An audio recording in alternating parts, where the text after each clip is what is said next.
KCIM Sports presents the Pizza Ranch Saturday Morning Coaches Show with Sports Director Jeff Blankman.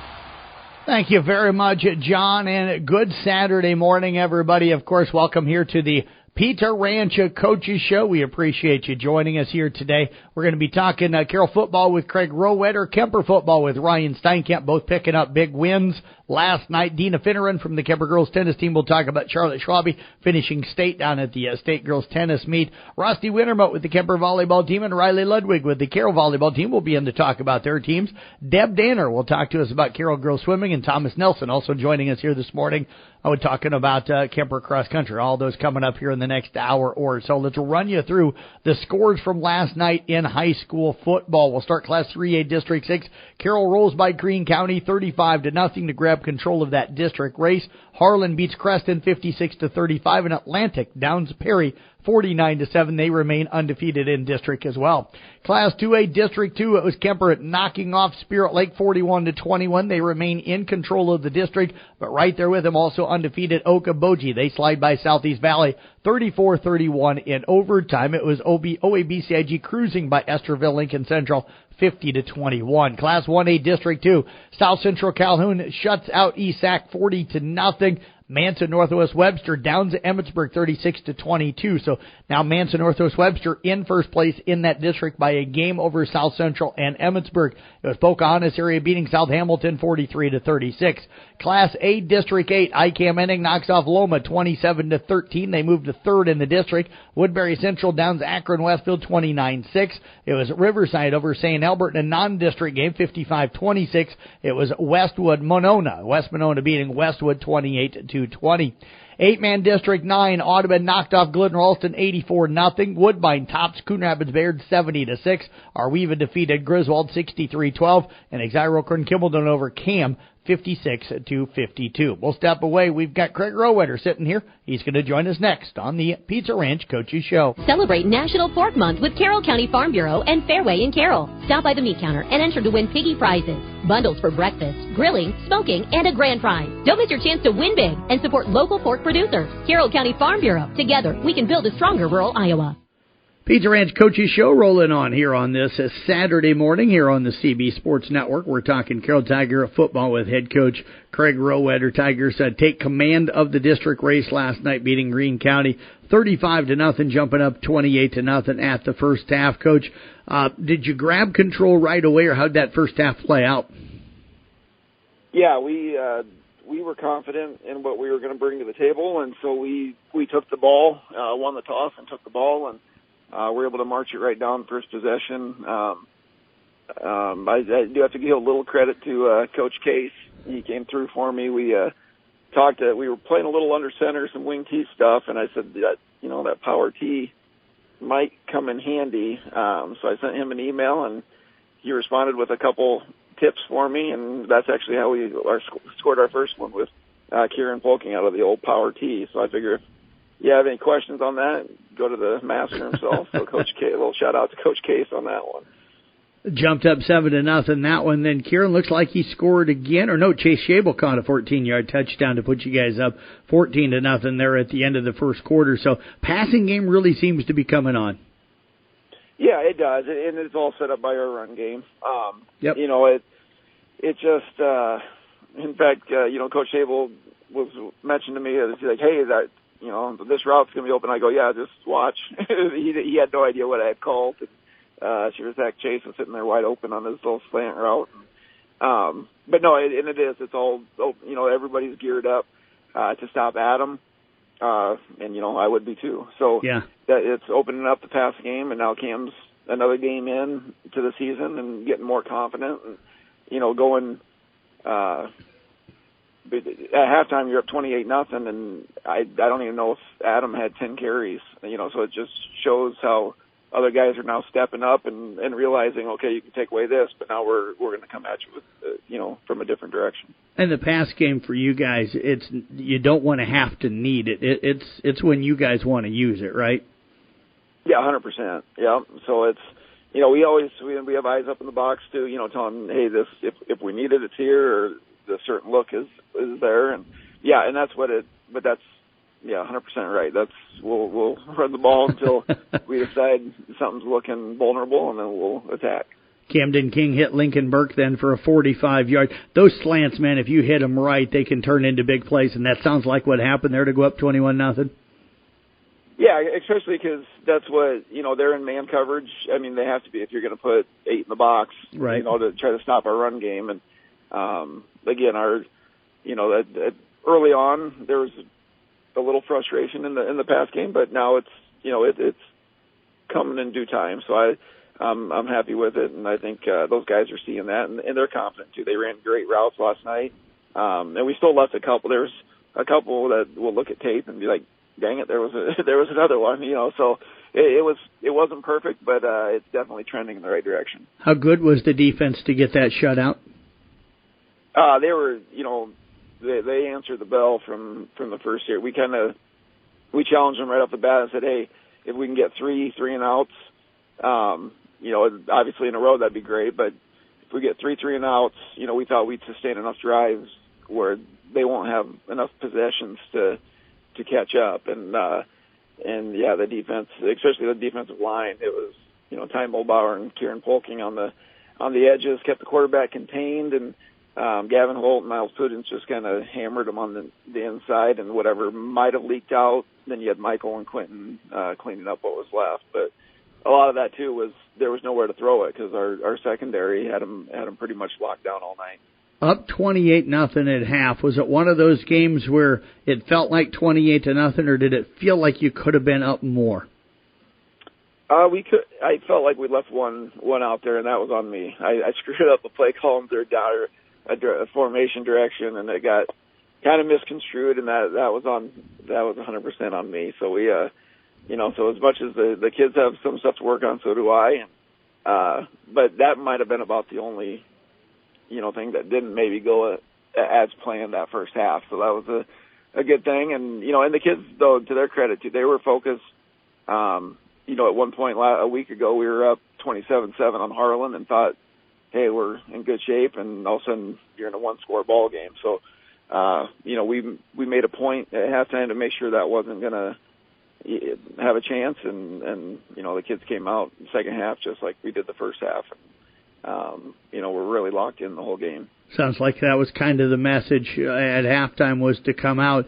You did only get just a 7 in the second half. Happy with that? You get a 35-0 win, you're going to be happy, but just getting 7 in the second half? Yeah, we did what we needed to, and then it was a chance to get other guys in the right. game too, and just kind of maybe see some different things. We got Traven Childress in the backfield, got some carries, and just to kind of, and then by the last, we scored on our first possession of that third quarter, and then that time just, I guess it's kind of nice to get home a little early, but it wasn't that far of a road trip, so you kind of like those young guys getting some. Yep. Would have liked to get, we didn't quite have a chance to get everybody in. Would have liked to, but it still was a good chance, for some that did get the opportunity to get some carries, and Jake Kincaid, Caden Clucky got in there and got some carries, and you always want to be a little respectful too. If once you have the running clock, it's not always great to be throwing right. the ball much. So there's that to go to. So, but overall it was 35-0, but we weren't trying to run it up or anything like that. Got Creston coming to your place this coming Friday. They lost to Harlan 56-35 last night, so sounds like maybe got the offense going a little bit. But you control your own destiny in a way. If you knock off Creston, you got Atlantic still on the schedule and Perry still on the schedule, but a chance to be that district champion, which I know you felt you could be maybe going into the year. I think you felt it was probably between you and Harlan. I still think it plays out that way, and that's why that win last week was so huge. But what do you know about the Panthers? We've been able to play in the last 2 years as a non-district opponent, so we have a little recent history with them.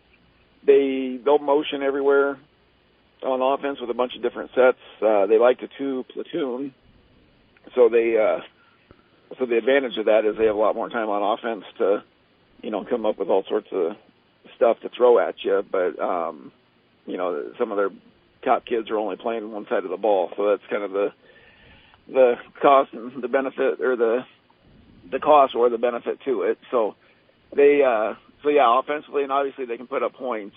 They just defensively, they've given up some points, and I think, it's not, I haven't really looked at it much, but I'm guessing they're still in that three-man front.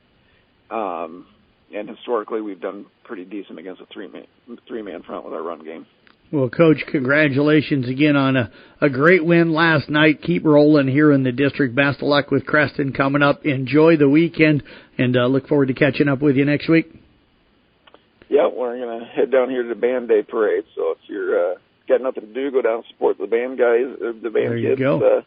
At Band Days, and you'll probably see us down there if you make the trip. But thanks again for all the coverage, Jeff, and go Tigers. Are we going to get a trombone in your hands today? No, I played the snare drum through junior high. There you go. Then I did choir and show choir in high school. Okay. I was a choir guy. But All right. Well, grab a snare drum and jump out there to this morning. There you go. Head coach Craig Rowetter joining us again here on the Pizza Ranch Coaches Show. We'll be back. We'll talk to Ryan Steinkamp with the Kemper Knights coming up next right here on the CB Sports Network and KCIM. Being in the Army National Guard is about more than serving your country. It's about being there for your community when your neighbors need you most. The Army National Guard makes college affordable, and serving part-time can help you graduate debt-free. Do you want to stay close to friends and family? The Guard allows you to serve close to home. Serving part-time in the Army National Guard lets you have the life you want. Learn more by visiting NationalGuard.com. Sponsored by the Iowa Army National Guard. Aired by the Iowa Broadcasters Association and this station. Jeff Blankman joined here on the Pizza Ranch Coaches Show on this Saturday morning with Kemper head football coach Ryan Steinkamp. The Knights pick up a nice victory at home last night against the Good Spirit Lake Ball Club, 41-21. The final, Spirit Lake scores a little bit late in that game. But, Coach, congratulations again. A really good performance, so it sounds, from your team. Thanks a lot, Jeff. Yeah, the kids played hard. It was a good team win. What did you guys do well? Defensively, I thought the kids did really hard. They played really hard. They were locked in on certain plays. Spirit Lake ran some trick plays at us too that were really good plays. I mean, they definitely caught us a few times too, which helped them out a lot. But when it came down to it, I thought defense played well. Offense did a good job of moving the sticks and a couple big plays too.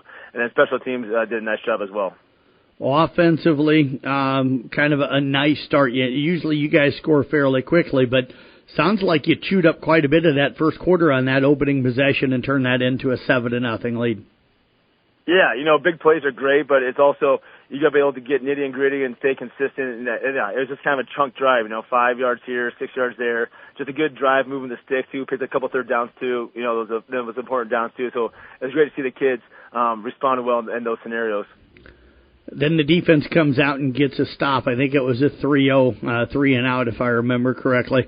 Set you guys up in pretty good field position, and what did you guys do well on that first Spirit Lake possession defensively? I think that, we had a game plan in place, and the kids they were in the right spot at the right time. They were communicating well.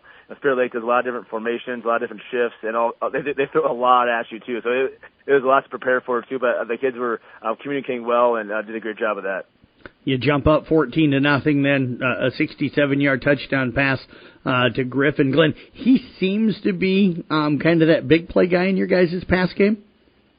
We have some great weapons out there too. Now that was a 3rd and 4, which we ran a quick little screen play to him, and Braxton Vanami had a great block, and then Griffin just kind of made a great move and off to the races. So.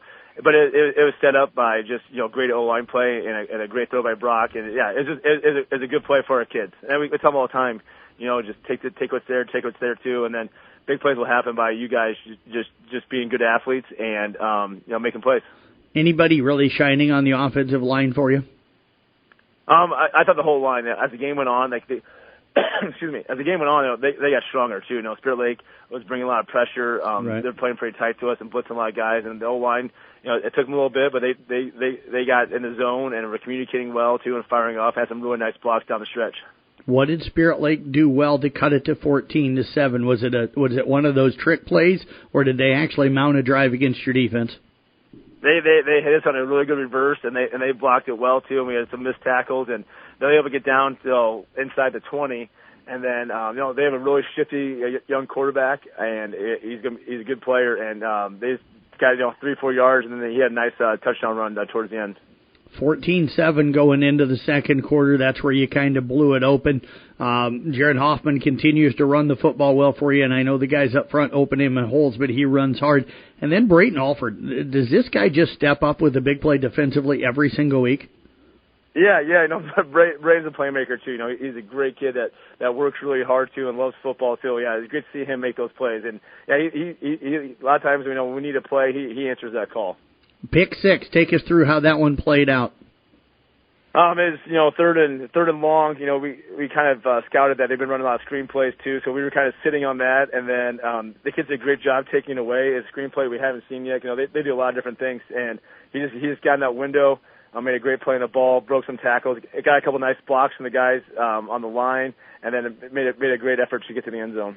How disappointing were you guys to give up points there with 15 seconds to go in the half on a 29-yard touchdown run from their quarterback? Yeah, and that was one of those trick plays. They did a throwback to the quarterback, and it was a really great play by them. And we had a couple guys in the area. There's a lot of space. They did a really good job of some of those trick plays in space, and they made some plays. And we got to take a little better pursuit angles, and just something we have focused on the future weeks. Scoreless third quarter. What happened there for both teams? We talked to the kids. Our goal at halftime, you always say, hey, go win the second half, and good things will happen too. So, scoreless. I thought defense played well. Offense moves the ball. We went for a fourth down. Didn't get it, but we just have confidence in our kids too. And even though we didn't get the fourth down, we knew it's like we played complementary football, offense and defense. So it was kind of long drives. The clock was ticking, so it wasn't the worst case scenario. Jaron Hoffman, 2 long touchdown runs for you in the fourth quarter, completely blew it open, put you up 41-14. Same play or just him making a play on 2 different plays? A little bit of both. Both of them were run plays, but the O-line, the O-line got him the first 5 yards for sure. But then I was really proud of our receivers. They catch a lot of passes and do that, but they're not afraid to get dirty in the blocking and stuff like that too. And there's some great blocks on the outside too. And a couple of plays is the kids communicating with coaches like, hey, I think we can get him here. And it's just great, great communication between players and coaches, and just getting them that confidence. Yeah, it was a great overall. All 11 guys, blocking and doing their job, and then Jaron just finished it off. It was awesome. They tack one on late after the game had really been decided, and you guys had some younger guys into the game. So you win at 41-21. You stay undefeated overall, and, of course, undefeated in the district. Okoboji barely squeezes by Southeast Valley in overtime last night. And I know that game doesn't impact you right now, but they stay undefeated in the district along with you guys, and you see them coming up here in 2 weeks. So anything in the district really catching you by surprise at this point of the season? No, there's a lot of good teams, and like I said, that's why we are the way we are. We talk to ourselves, hey, every district game is important. We're 0-0. We've got to focus on what's in front of us too, and that's ELC next week. What do you know about ELC right now? They're a team that plays really hard. They have some really good players. I've seen them from film for other games, and they will run the ball in tight formations, and they'll spread it out too. So it's gonna be a lot to prepare for. It's gonna be a great opportunity for our kids. Coach, tell you what, looking forward to that long drive. I finally get to see you guys this year. It feels like it's been all season because it has been, and I finally get to see you in Week 7. So looking forward to making that drive up to Estherville, Lincoln next week, and getting a chance to catch up with you before the game. Awesome, Jeff. Absolutely, Jeff. Looking forward to seeing you. You bet. Head coach Ryan Steinkamp again with the Kemper football team. We're back with more of the Pizza Ranch Coaches Show here on the CB Sports Network.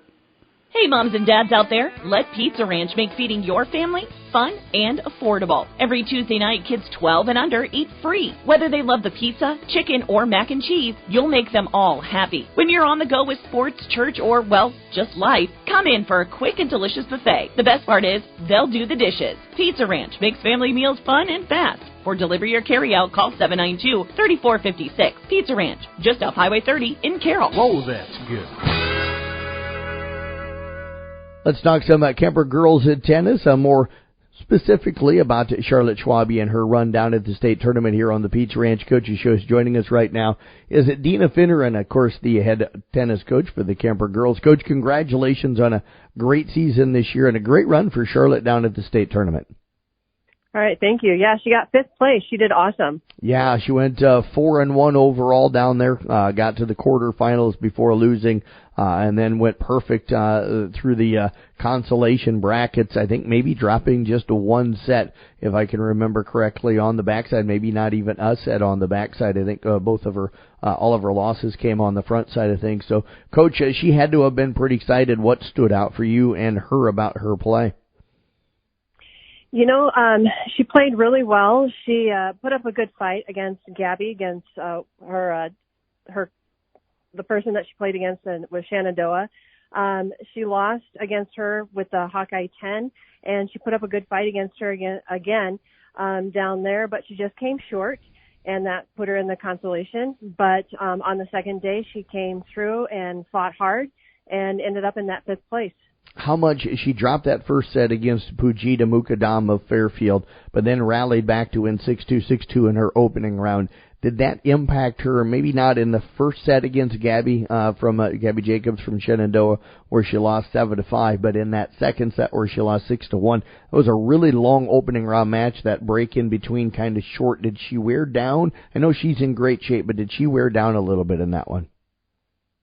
Yeah, that first match that she played against the Fairfield girl, you know, that was like a 2-hour match. So she fought really hard on that first one, and as I said, it was a long one. So I know that took a lot out of her, but she's still winning strong against Gabby. What did she do well, especially in that first set against Gabby? Her serves were really strong, and you know, she just has a really strong hit against her and a really strong forehand. But Gabby's just really good at placing that ball. And those two, this was what, at least the second time, I think the third time they had met this year, correct? Yeah, I think it's just the second time they've met. Okay, I couldn't remember if they met at the conference tournament or not. So, did Charlotte try to do anything different against Gabby this time? No, I think they just had their regular play. You know, they play well together. They're very evenly matched. Just Gabby's just really good at placing that ball. She's really good at making the ball move back and forth and then coming up short, just making Charlotte move, and you know, it just kind of wears her out. And Charlotte came in already tired after having that long match against the Fairfield girl. Coach, you got a break then after the third match of the day on Wednesday, which was probably late in the day. You swept by Megan Lawson of Estherville Lincoln Central, 6-love.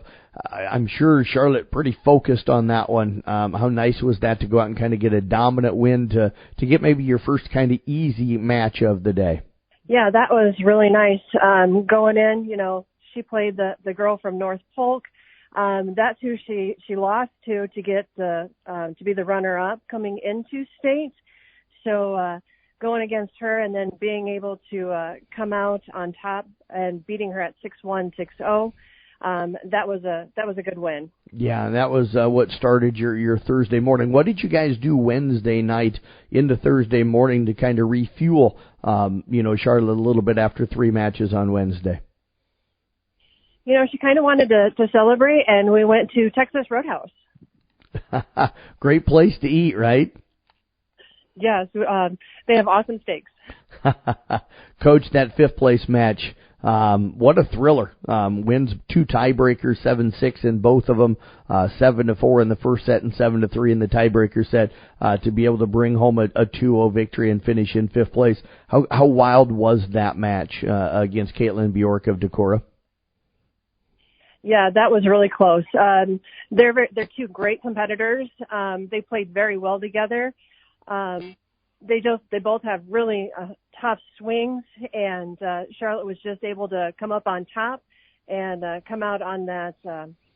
Just was able to pull it out on the end. Coach, overall for the season, Charlotte finishes 5th, but how did you feel like the team did overall, and what stood out for you about this fall season? You know, overall with the team, I think we came out really good. Our record was really nice. We had an overall win record over our loss. I think we ended up with an 8 wins, 5 losses. So in the end, we had a really good season. Well, Coach, I tell you what, do you like playing in the fall? Did you get adjusted to the girls get adjusted, do you think, to the fall season? I think so. You know, the weather was really nice. We didn't have to deal with a lot of the cold weather that you have in the spring. You know, it was kind of warm, but as the fall fell in, you know, it cooled off a little bit, so it was really nice. Well, I tell you what, we appreciate all the time, all fall long. Congratulations to you and all of the girls on a tremendous season, and we look forward to again, chatting with you next fall when the season starts up again. All right. Thank you very much. You bet. Head coach Dina Finner, and again with the Kemper girls tennis team. We're back with more here on the Pizza Ranch Coaches Show here on KCIM and the CB Sports Network. Hey, moms and dads out there, let Pizza Ranch make feeding your family fun and affordable. Every Tuesday night, kids 12 and under eat free. Whether they love the pizza, chicken, or mac and cheese, you'll make them all happy. When you're on the go with sports, church, or, well, just life, come in for a quick and delicious buffet. The best part is, they'll do the dishes. Pizza Ranch makes family meals fun and fast. For delivery or carry-out, call 792-3456. Pizza Ranch, just off Highway 30 in Carroll. Whoa, that's good. We're back here on the Pizza Ranch Coaches Show talking a little Kemper volleyball with head coach Rusty Wintermote as the Knights pick up a nice win down at Glenwood earlier this week to move to 25-2 on the year. Coach, appreciate you joining us. A nice sweep on the road with that long road trip on Tuesday night. Well, it is. But, hey, first of all, great morning, good morning, and thanks for allowing me to visit with you today, Mr. Blankman. But, yes, long trip, but anytime you can come away with a win against I feel like an improving Hawkeye 10 team, a team that went down to state last year and returned some nice pieces, but they are definitely have inserted some younger kids, and they I like the way that they're playing towards the end of the season, so I think they're going to cause some problems. But you could tell we hadn't played for a week, but we were able to survive the first two sets and then take control in the third set. Coach, and you hit the ball pretty well. I know 219, but three girls in double digits with Colby Peter and Addie Entov reached with 13 kills. Mariah Houghton had 11, and then you throw in that Zoe Bruning finished up with 8. So balanced at the net, and it looks like everybody swung pretty well. Well, we did, and we got our swings in. They were doing a good job pretty much all night long picking up a lot of the balls that we were hitting, so they did a great job defensively. But the key point you pointed out there, the fact that we got some balanced hitting with whether or not it was Addie hitting in the middle on the right back, or it was, you know, Mariah and Colby hitting on the left, and then you add Zoe who hits mainly in the middle. But, you know, when you can balance that out in all three, you know, levels or all three spots in your hitting attack and then add in back row, you give a lot of teams something to think about, and I think that's what we're starting to do a better job. And Elsa, the leader out there, has really done a nice job of mixing it up, which we've really started to ask the hitters to can't run the same route each time. So we're challenged the hitters a little bit more, which has allowed them to get a little more positive swings and kills on attempts. Coach, you mentioned a couple of tight sets to start at 27-25 and 26-24. What was the difference to give you those two sets and put you up 2-0? Well, the difference is that we survived some long rallies and during those first two sets, and like I said, they were doing a nice job of defensively picking up our attacks, but we were able to outlast them on some really key points. And you know, the first two games, they really just were back and forth. Nobody took a lead more than two, and we were just fortunate enough that they had an opportunity to get set one, but I believe with we got into a good rotation where I had three hitters going at their blockers, which allowed us a little more freedom to make attacks. So we were able to take advantage of at key points towards the end of the match that we had three hitters versus two hitters. And same way with set two. It's just the way the rotation worked out, tight throughout, but we just, after 20, 21 points, we were able to get three hitters in front and cause them some problems. And then, you know, that was I think the difference in the match as far as first two sets. And, Coach, anytime that the front row can be, that spread out as far as balanced on hitting means the back row's probably doing good. I can't talk about this young lady enough. I probably don't bring her up often enough, but Kaylee Simons, 34 digs on the night. I say all the time that she's one of the elite liberos around the state of Iowa, but 34 digs. She had a busy night and sounded like she played an outstanding match. Well, she did, and we kept what was nice is that our blockers kept funneling a lot of the attacks towards her. When you feel like, as you stated, one of the better passers in the area and also the state of Iowa, you really want to make her an integral part defensively.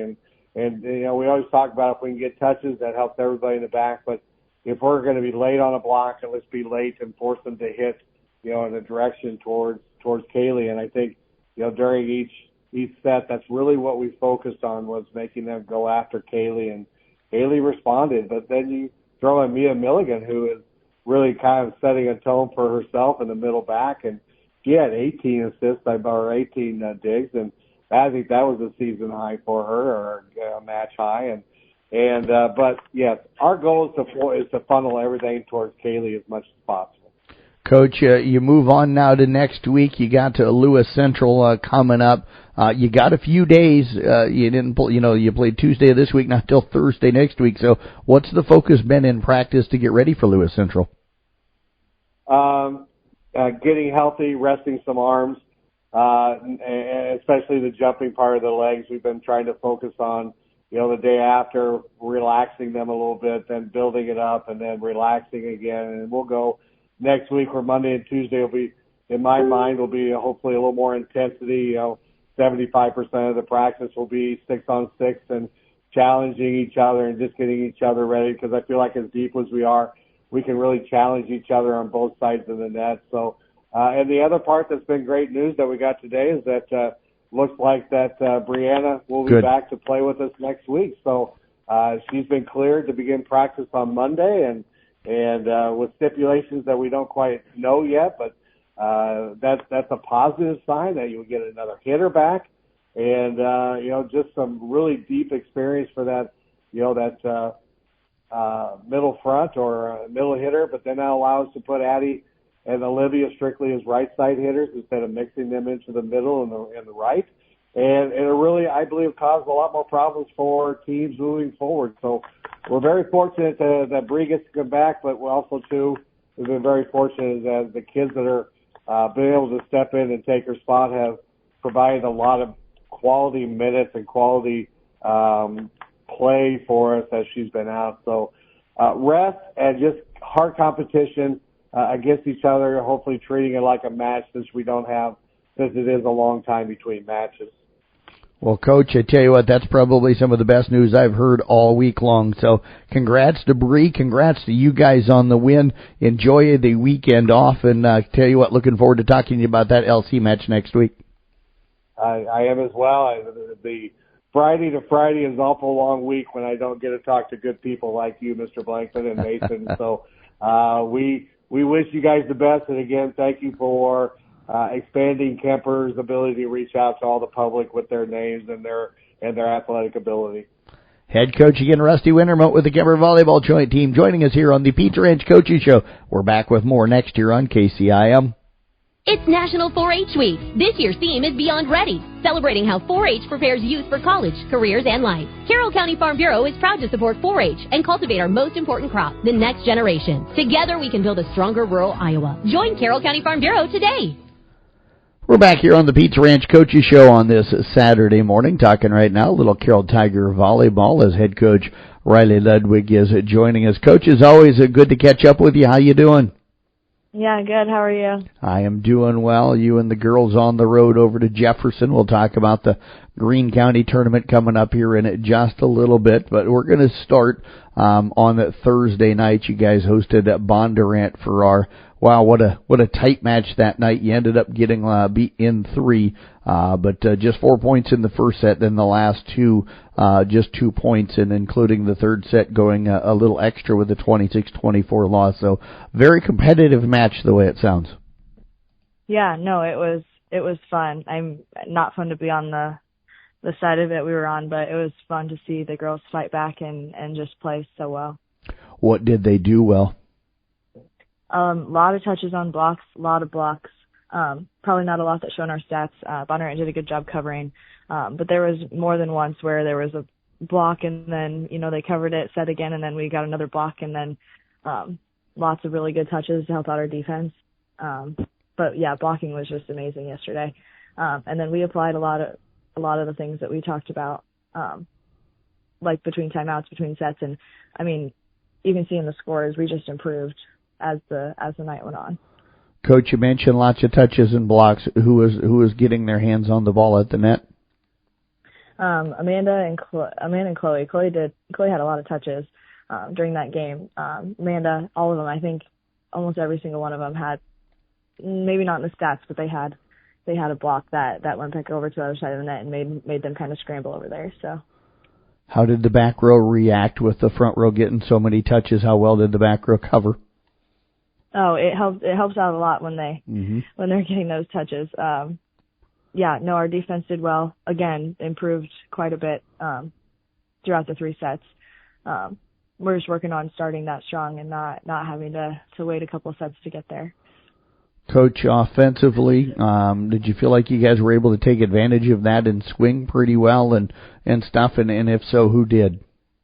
Yeah, Amanda played really smart on Thursday. She swung hard and then tipped, and then she had quite a few kills, I think, and not all of them were hard swings, but when she did swing, the ball was down. I don't think they dug her very, very often, and if they did, it was not a perfect pass. So she was over the block most of the time swinging. I mean, she was able to pretty much hammer that ball down, and that was really fun to see. Macy Simlink had a really awesome line shot right when we needed it. Kyra's swinging well. She's tooling off the block really, really well. Analia had a couple smart plays. So did Chloe on top of her blocking. She had some in there, and then actually Peyton, setting wise, she had a couple kills from setter dumps. So, I think we were reading the court, making a lot of smart decisions, a lot less mistakes than what we normally make. So. You mentioned Amanda hit 552 on the night and finished up with 17 kills. With the 3 sets and especially 2 of them losing by 2 points, how close were you at the end? How many chances did you have to win those 2 sets and maybe take that match? Yeah, no, quite a few. There was, a couple of those times where we really needed serve to be just over and in, and we missed in the net. There was a couple of times there were some blocks that we didn't press on, or we didn't get our body turned all the way and they tooled. But we definitely forced them to earn quite a few points there towards the end of the game. Like those last 10 points on Thursday for Bondurant were earned. We didn't give up a whole lot there with our mistakes offensively or defensively. So, there's those 3 points that we were behind, 2 or 3 points we were behind during all those sets were mistakes on us. But yeah. Coach, Tuesday, slow starts but much better finishes the way it sounded on all 3 sets? Mm-hmm. Yeah. Started extremely slow, but the girls did not give up a single time. They fought back. There was a time where I think Ballard was up by maybe 10 points, and we closed that gap before the end of the game, and they did not give up once, not even when Ballard was at 24. We were still scoring points then, so. And you mentioned Peyton Moore here a little bit ago. Starting to see a little bit more time as setter, and you're starting to like what you see a little bit? Yeah, her decision making, she's definitely establishing the hitters that we need to establish right away. She's feeding the girls that are on, making smart plays. She's getting her hands to the ball, hustling on defense, hustling on offense, making her passers look good when it's maybe not the best pass in the world. So pretty impressed with what she's doing right now, especially as a sophomore. Coach, I want to bounce back to last weekend here briefly. I know it was homecoming weekend, and you headed over to the Nevada tournament. Kind of turned into a rough day and a rough morning, going 0-4 on the day. But what did you guys and the girls take out of that? Another day of just improving throughout the day. Starting slow, and then by the end of the day, we actually played Bondurant in our last game, and another 2 really close sets. They only went to 21, but it was just 3 or 4 points away. But improving throughout the day, we're applying things that we've talked about between games and timeouts, all of those things, and then it's just good to see that we can make those adjustments throughout the day, throughout a game, even if we don't necessarily start that way. So. With matches Tuesday and Thursday this week, what did you focus on in the little bit of practice time you had to get ready for the Greene County tournament today? A lot more of earning our own points, not hoping for mistakes on the other end, and kind of taking advantage when they do make mistakes. I think we're playing a lot smarter. Tuesday and Thursday we played a lot smarter than what we did earlier in the season, knowing that we have to give ourselves another chance and kind of understanding like the flow of the game. When we scramble or we have a really awesome play, like that ball cannot drop on our side. We need that momentum. And our serve receive has been really, really awesome, but we're still focusing on that big time because our offense, when we can run our offense, we're scoring points, and so we need that pass up. Coach, the Greene County tournament today, what are you looking at there, and what are you hoping to see from the kids with the matches you have today? Yeah, last tournament, so hoping that we can start right away, kind of a later morning that we get to leave. So they should be really rested. We shouldn't really need a set to wake up or anything like that. But starting right away, we want to win the games that we should win and not drop some of those that we're disappointed with after because of how we played or not having energy or things that we can choose to make some changes on. So. Well, Coach, as always, we appreciate all of the time. Best of luck coming up today, and maybe I'll see you over there for just a little bit this morning.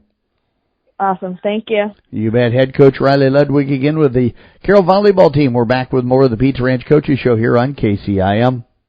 It's a 3-day meat sale at your Carroll Hy-Vee. Brats, 8 for $10. Bone-in pork shoulder roast, $3.98 a pound. Pork ribs as low as $2.99 a pound. And 80/20 ground beef for only $3.98 for the 16-ounce roll. The mega meat sale this Friday through Sunday at your Carroll Hy-Vee. Pizza Ranch Coaches Show rolling on this Saturday morning as we talk at Carroll Girls Swimming with head coach Deb Danner. As coach, it's always good to catch up with you. How you been doing?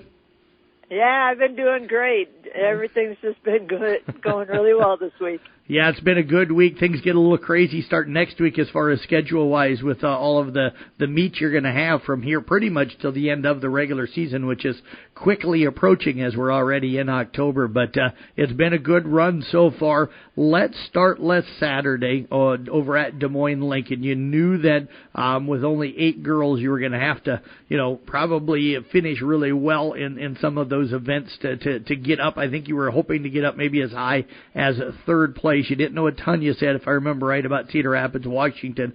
They ended up in third, but how did you feel like things went on Saturday?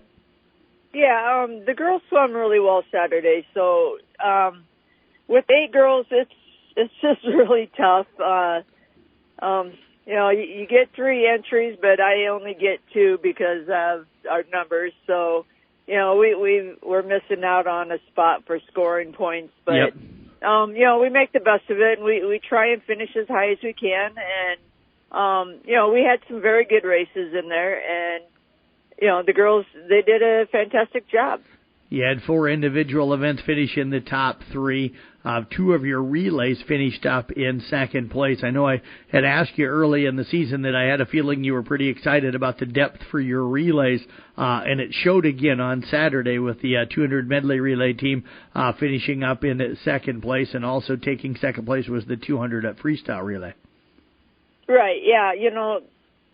We got some pretty good swimmers for those relays, so we're going to try and ramp up that 4 for relay and kind of see what it can do and see if that's going to be an option for us to try and take that to regionals and try and qualify it. But, I got me some sprinters, so that's always a good thing. So we'll just keep running with that, too. And, Coach, Ava Highnote that night, I think if I remember right, she tried out some new events and seemed like she did pretty well. Yeah, so she swam the 2 free, did very well, went 2:16, I believe. That was a very good swim for her. She swam the 100 breaststroke, which we haven't had her in yet, and yeah, she went a 122, so that was really nice to see too. So, first time swimming it. Hopefully we can drop that time down a bit. What else stood out for you from last Saturday? Yeah, just all around, the girls are really starting to come together as a team more and supporting each other, and they have each other's backs very well at meets now. So, that's a big part of it is knowing that you have teammates that are cheering you on and they're there for you. So, that was just very, very nice to see as a team. But, their swims, they're doing fantastic with their swims. Saturday, everybody's times were just a little bit off, along with us. But we were all very comparable from where we've been. So, I wasn't concerned that the girls weren't prepared for it. They did a fantastic job. And I was going to say, when you're bringing in girls from all over the place, it probably, as quickly as they get to know each other, it takes a little bit of time to get to know each other. It does. Some of those girls swim together for our club team, but some don't. So, they're trying to get to know each other. But, yeah, we give them a little bit of time at practice every day, just during stretches. They get a chance to talk and get to know each other better. So, they're coming together pretty well. 7 swimmers down at Atlantic the other day. You ended up falling to Spencer, which you kind of anticipated. They're pretty deep and loaded this year, but you got by Atlantic and won that one fairly comfortable. So good feelings coming out of Tuesday? Oh, for sure, yeah. We had some really good swims there. Briley finally went under the 120 mark in her 100 breaststroke, so that was really, really fun to watch that. Ava High Note swam the 500, did a 6:21. I think she was a little scared to swim that, but, like I said, we got teammates there to back us up, and they were there cheering her on, and she did fantastic. Mady swam the 500 again and managed to drop another 10 seconds off of her time. So, she did great, and I know she's a little anxious about swimming it ever again, and we'll see. We got plenty season left to figure that out. But, we had some really good swims, and it was really exciting to watch these girls, because we swam some off events, and they took a hold of those events, and they did a great job. Coach, Sophia Malone was in the 100 fly for you and also the 50 free. She finished 4th in both of those. Is there a stroke that's kind of like her signature stroke, or is she somebody that can do all of them really well? Yeah, I think she's more of a breaststroker than anything. But, yeah, she can do all the strokes very well. So, I do throw her in the IM too sometimes. But, yeah, I know I can and put her in just about any event I want, and she's gonna carry her own very well in that event. So yeah, she did a fantastic job, and I give her a lot of credit. Her 50 free wasn't quite what she was hoping for. Kind of had a little slip on the starting block, so that kind of in a 50 that's everything. There's no room for error in a 50, so she wasn't real happy with that, but it still was a pretty decent time. Coach, you guys go to Boone on Tuesday. You see Boone again. Actually, no, you don't. Not this week.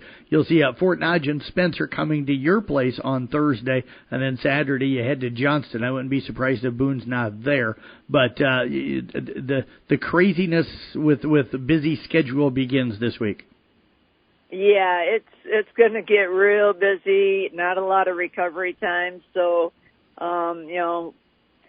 We'll do the best we can to recover in between those meets, but it's pretty tough when you have a meet every other day. But the girls they'll get through it. We'll manage, and so that Saturday meet at Johnston is going to be a big one. Boone will not be there. Okay. but there are 11 teams at that meet, so that will be a very big meet for us. Yeah, I just saw that looked like a full slate of teams that were going to there. I just assumed Boone would be one of them. But, Coach, you mentioned, trying to kind of balance things. How do you go about that? Yeah, I read the girls. I can see what's happening, how fatigued they're getting. I know what kind of recovery to give them. I know if I can push just a little bit harder that they have a little more to give yet. So it's just a matter of getting to know your team and how they perform. Well, Coach, as always, we appreciate all the time you give us all the time. Enjoy a weekend off, and we look forward to catching up with you next week. Great, thank you. You bet. Head Coach Deb Danner again with the Carroll Girls Swim Team, back with more of the Pizza Ranch Coaches Show here on KCIM. Hey, moms and dads out there, let Pizza Ranch make feeding your family fun and affordable. Every Tuesday night, kids 12 and under eat free. Whether they love the pizza, chicken, or mac and cheese, you'll make them all happy. When you're on the go with sports, church, or, well, just life, come in for a quick and delicious buffet. The best part is, they'll do the dishes. Pizza Ranch makes family meals fun and fast. For delivery or carry-out, call 792-3456. Pizza Ranch, just off Highway 30 in Carroll. Oh, that's good. Welcome back here on the Pizza Ranch Coaches here on the CB Sports Network. Let's talk some Kemper Cross Country. Joining us right now is head coach Thomas Nelson. Coach, it's always good to catch up with you. Always great to talk to you, and thanks for your coverage. You bet, Coach. You guys have had a nice week, especially on the boys' side of things. You went over to Denison Schleswig Tuesday. Both the girls and boys did, but the boys finish up in second place behind a very good Storm Lake team, but you outdistanced everybody else and some pretty solid teams in there. You had two guys finish in the top 12, so I'm getting the sense boys-wise really pleased with Tuesday. Very, very pleased, and it starts with our middle school and goes all the way through our JV and our varsity boys. Our middle school boys were actually missing one of our top 5, and we still won the meet, so it's the third meet they've won this year, which was super good. And then we just, our times, the course definitely was pretty tough and it was pretty hilly, but we thought our kids competed really, really well. Most of our kids were finishing kind of a little ahead of where we expected them to, so that was really good. We were really happy with the team's overall finish with second. And like you said, it is super nice. We've gone a couple meets in a row where we haven't had our top 5, Dayton, Fletch, Thomas, Wyatt, and Oliver. And all of them were running. And I thought they did a really good job getting out. And it led to, really positive finish with Dayton in 8th and Fletch in 12th. And the rest of the guys really took care of business too. Time sounds like you're really pleased with the times right now. Yeah, I thought, considering the course and the hills and everything, I think we're right where we need to be. There were some pretty competitive teams at that meet, and our kids really did a good job getting to the spots that they need to be. This morning, on Friday morning, we were doing a track workout, and I gave the guys some pretty aggressive times that, we're hoping, again, to run times that they're going to run in races 2 weeks down the road or even at districts 3 weeks down the road. And I thought they all showed up with a really good attitude and mentality. And just did a really good job in that workout. So I think we're trending in the right direction. Do all your guys handle hilly courses pretty well? I think they're a bit more challenging for us. I think the guys did a really good job staying tough throughout it. We haven't seen a lot of hills yet. Denison's usually kind of our first one that gets us really rolling. The varsity boys at Harlan, there's a few rolling ones there. But then we'll get at it again next week at Atlantic. That's also kind of a rolling hills course. I think running Denison's going to have us do even better at Atlantic just because now we've just done a hilly course and going into another one. So I think it'll help our results in that Atlantic meet. You mentioned Harlan. That was last Saturday. Pretty pleased with how the guys did down there last weekend?